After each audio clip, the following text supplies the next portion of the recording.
ఏదైతే చంద్రబాబు నాయుడు గారు అధికారాన్ని యూజ్ చేసుకుని తన మీద ఉన్న కేసులన్నింటిని కూడా క్యాన్సిల్ చేయించుకుంటున్నారనేది పేపర్లో కటింగ్స్ అన్ని కనిపిస్తా ఉన్నాయి సార్. ఈ అధికారాన్ని యూజ్ చేసుకుంటే ఇప్పుడు ఆయన బెయిల్ మీద కూడా వచ్చింది, కండిషనల్ బెయిల్ మీద కదా. మరి ఇప్పుడు అధికారం యూజ్ చేసుకుని ఏమన్నా కేసెస్ అన్ని కూడా క్యాన్సిల్ చేసుకునే అవకాశం ఎంతవరకు ఉంది సార్? అంటే ఇప్పుడు అధికారాన్ని ఉపయోగించారా లేదా అనేది పక్కన పెడితే సాంకేతికంగా ఒక కేసు ఇప్పుడు మళ్ళీ బహిరంగమైంది. అదేంటంటే ఆ రోజు ఉన్నటువంటి fibre net case. Fibre net కావచ్చు, రింగ్ రోడ్ అలైన్మెంట్ చేంజెస్ అమరావతికి సంబంధించి కావచ్చు, శాండ్కి సంబంధించి కావచ్చు, మద్యానికి సంబంధించి కావచ్చు, స్కిల్ డెవలప్మెంట్, ఈ వీటిలో చంద్రబాబు గారి మీద ఎఫ్ఐఆర్లు నమోదైనాయి. రెండు చంద్రబాబు గారు స్కిల్ కేసులో బహుశా 52 రోజులు రాజమండ్రి సెంట్రల్ జైలు కూడా ఉండొచ్చారు, బెయిల్ మీద వచ్చారు. అయితే బెయిల్ కండిషన్లో ఒకటి అది కేసుల పైన ప్రభావితం చేసేట్టుగా వ్యాఖ్యలు చేయడం కానీ ఇట్లాంటివి చేయకూడదని కూడా ఒకటి ఉంటుంది.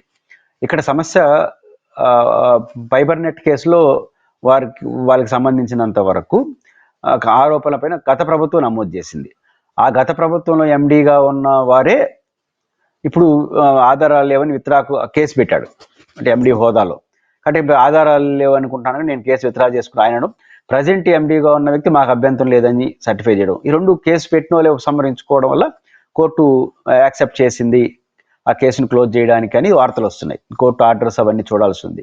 ఏదైనప్పుడు 2-3 రకాల సమస్యలు తెలుగుదేశం ప్రభుత్వం ఫేస్ చేస్తుంది. సింపుల్గా ఏమంటారు ఎవరైనా ఇప్పుడు గతంలో ఎండీ చేశారంటే ఆయన పైన ఒత్తిడి చేశారని వస్తుంది. ఇప్పుడు ఎండీ యాక్సెప్ట్ చేశారంటే అర్థం ఏంటి? ప్రభుత్వం మారిపోతే ఎండీలు అక్కడ పనిచేసిన ఐఏఎస్లు, ఐపీఎస్లు, ఆల్ ఇండియా సర్వీస్ వాళ్ళు దాని తట్టు వ్యవహరిస్తారా? గతంలో ఉన్న అధికారులు వాళ్ళు ఇప్పుడు కూడా ఉన్నారు. ఆ అధికారులు గతంలో ప్రభుత్వంలో ఎవరున్నారు? జగన్మోహన్ రెడ్డి గారు ఉన్నారు, చంద్రబాబు గారు ప్రతిపక్షంలో ఉన్నారు. కాబట్టి అప్పుడు కేసు పెట్టేశారు. ఇప్పుడు చంద్రబాబు గారు అధికారులు వచ్చి జగన్ గారు ఓడిపోయారు. కాబట్టి అదే ఆ సర్వీస్లో ఉన్న వాళ్ళు, నేను పాలనా అధికారం అని చెప్పను, ఆ సర్వీస్లో ఉన్న వాళ్ళు ఇప్పుడు ఏమంటున్నారు? లేదంటున్నారు. మరి ఇదే వ్యవస్థ కూడా ఆయనకు ఉందని చెప్పింది. విశ్వసనీయత కోల్పోతుంది కదా. అధికారంలో ఎవరుంటే వాళ్ళకి అనుకూలంగా ఉంటారనే చర్చ నడుస్తుంది. కాబట్టి పొలిటికల్గా ఈ తెలుగుదేశం పార్టీకి డ్యామేజ్ అవుతుంది. రీజన్ ఏంటంటే నిజాలు పక్కన పెడితే ఈరోజు బొత్స సత్యనారాయణ గారికి చాలా మంది మాట్లాడారు కదా, అధికారం ఉంది కాబట్టి ఉపయోగపడుతుంది. సరం కూడా నిజాలు దోల్చరు. అప్పుడు పెట్టిన అధికారులు ఇప్పుడు ఉపసంహరించుకుంటున్నారంటే ప్రభుత్వం మారింది కాబట్టి అని సాధారణంగా అనుకునేస్తారు. లోపలికి వెళ్ళి చూడాల్సిన అవసరం రాదు, వాళ్ళకి అవకాశం ఉండేది. కాబట్టి పొలిటికల్ ఇమేజ్ అనేది ఇది నష్టము. అంటే అధికారంలోకి వస్తే కేసులు విత్డ్రా చేసుకుంటారా?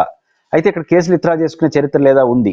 ప్రజా ప్రయోజనార్థం చేసుకుంటారు. ఉదాహరణకు మాలాంటి వాళ్ళు చాలా మంది విద్యార్థి నాయకులుగా ఉన్నప్పుడు, ఉద్యమాలు చేసేటప్పుడు ముఖ్యమంత్రులు నిరసన తెలియజేయడం, అధికారులకు దగ్గర ధర్నా చేయడం, గొడవలు చేయడం, రాష్ట్రోకలు చేయడం ప్రజా ఉద్యమాల్లో భాగం. అలాంటప్పుడు కొన్ని సందర్భాల్లో కేసులు పెడతారు. కొత్త ప్రభుత్వం వస్తే ఆ కేసులని విత్డ్రా చేసుకుంటూ ఉంటారు. అది ప్రజా ప్రయోజనాలతో ముడిపడినటువంటి ఒక మాస్, అది అలాంటి కుట్రలు కేసు సెక్షన్ ఏదున్నా ఇక్కడ ఇవి ఫైనాన్స్ రిలేటెడ్ కేసులు, ఆర్థిక నేరాలకు సంబంధించిన కేసులు. రెండోది వ్యక్తిగత కేసులు, ఇవేమి సమాజం కోసం చేసిన కేసులు కాదు.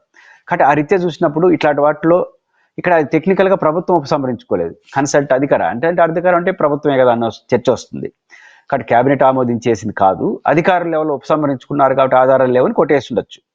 కాబట్టి ఇది జరిగిన తర్వాత ఏమవుతుంది? ఆ అధికారులు ఈ అధికారులు వేరువేరా అనే చర్చ వస్తుంది. రెండోది ప్రజా ప్రయోజనాలతో లేదు కాబట్టి వ్యక్తిగత కేసులు కాబట్టి నేను అనుకుంటుంది 2-3 కారణాల రీత్యా ఈ కొట్టేయడం అనేది యాక్సెప్టబుల్ జరగదేమో న్యాయపరంగా అనుకుంటున్నాను. ఒకటేంటంటే ఇప్పుడు ఏసీబీ కోర్టు అనుకుంటా డెసిషన్ తీసుకుంది వస్తున్న వార్తల ప్రకారం. కానీ కాన్స్టిట్యూషన్ కోర్టులు ఉంటాయి, హైకోర్టు కాదు సుప్రీంకోర్టు, వీటిలో దీనికి ఎదురు దెబ్బ తగిలే అవకాశం ఉంటుంది. రీజన్ ఏంటంటే విచారణలో భాగంగా కేసు కొట్టేశారు అనుకోండి, దట్ ఈస్ డిఫరెంట్ ఇష్యూ. అది తెలుగుదేశానికి కూడా మంచిది. ఎందుకంటే విచారణలో భాగంగా కొట్టేస్తే విచారణతో సంబంధం లేకుండా కేసుకు ఆధారాలను ముందే విత్డ్రా చేసుకుంటే బహుశా అధికారంలో ఉన్నారు కాబట్టి చేసుకున్నారని సుప్రీంకోర్టు జోక్యం చేసుకునే అవకాశం ఉంది. ఇది ఫైనాన్స్ రిలేటెడ్ కేసు.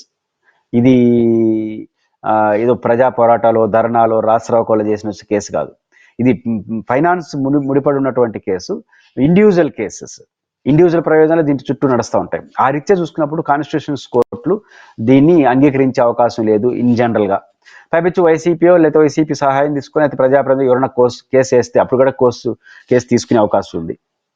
మూడోది జగన్మోహన్ రెడ్డి గారు రేపు ఎల్లుండో 3 రోజు ప్రెస్ మీట్ పెట్టానుకోండి, ఇది చెప్తాడు, ఒకవేళ అధికారులు తొందరపడి తప్పు చేస్తున్నారు, అనవసరంగా ఉపసంహరించుకుంటున్నారు, రేపు అందరినీ విచారిస్తాము మేము, ఎందుకంటే రేపు ప్రభుత్వం మారితే రీఓపెన్ చేయొచ్చు కేసుని. సో కోర్టుల ద్వారా విచారణలో బాగా కొట్టేస్తే కూడా కొన్ని సందర్భాలు రీఓపెన్ చేయొచ్చు. అలాంటిది ప్రభుత్వమే అధికారులు ఉపసంహరించుకున్నారు అనుకోండి, దానిపైన మళ్ళీ విచారిస్తామని కొత్త ప్రభుత్వం వచ్చిన వెంటనే మళ్ళీ విచారణ స్టార్ట్ చేస్తారు. దానివల్ల ప్రయోజనం ఉంది. కొత్త ప్రభుత్వం వస్తే రీఓపెన్ అవుతుంది. ఇప్పుడు కూడా పదే పదే అధికారుల మీద పైపించి అధికారులు భయపడతారు. రీజన్ ఏంటంటే కేసు విత్డ్రా చేసుకోమని చంద్రబాబు గారు ఎక్కడ చెప్పలేదు, మంత్రులు ఎవరో చెప్పలేదు, తెలుగుదేశం పార్టీ అధికారి చేశాడు సొంతంగా. రేపు ఆ సొంత అధికారి నువ్వే బాధ్యుడు అని చెప్పి ఆయన బుక్ అవుతారు కదా. ఇక్కడ అధికారులకు తలనొప్పి. పొలిటికల్గా కూడా రేపు కోర్టులు ఏం చెప్పినా వాళ్ళు అధికారంలో లేనప్పుడు పెట్టిన కేసు అధికారం ఉన్నప్పుడు వెంటనే రద్దు వెనకపోయిందంటే అధికార ఒత్తిడి ఉందని పొలిటికల్ నెగటివిటీ అవుతుంది. కాబట్టి తెలుగుదేశం పార్టీకి బెస్ట్ మెథడ్ ఏంటంటే ఈ కేసుని త్వరగా పూర్తయ్యేట్టుగా చూసుకొని విచారణలో భాగంగా కొట్టేసుకుంటే చాలా గర్వంగా ఈ కేసులు మేమేం తప్పు చేయలేదని రావచ్చు. అలా కాకపోతే దాంట్లో నిజాలు మనకు తెలియదు కానీ బట్ సమస్య అయితే వస్తుంది. లీగల్గా సమస్య రావచ్చు, పొలిటికల్గా సమస్య వస్తుంది. రేపు జగన్మోహన్ రెడ్డి అధికారం కోసం తిరిగి రీఓపెన్ అవుతుంది. దీని స్వల్ప 3 ఏళ్ల ప్రయోజనాల కోసం ఎందుకు ఆ మార్గాన్ని ఎంచుకున్నారో తెలియదు. చూడాలి ఏం జరుగుతుందనేది పై కోర్టులు జోక్యం చేసుకుందని బట్టి ఆధారపడి ఉంటుంది.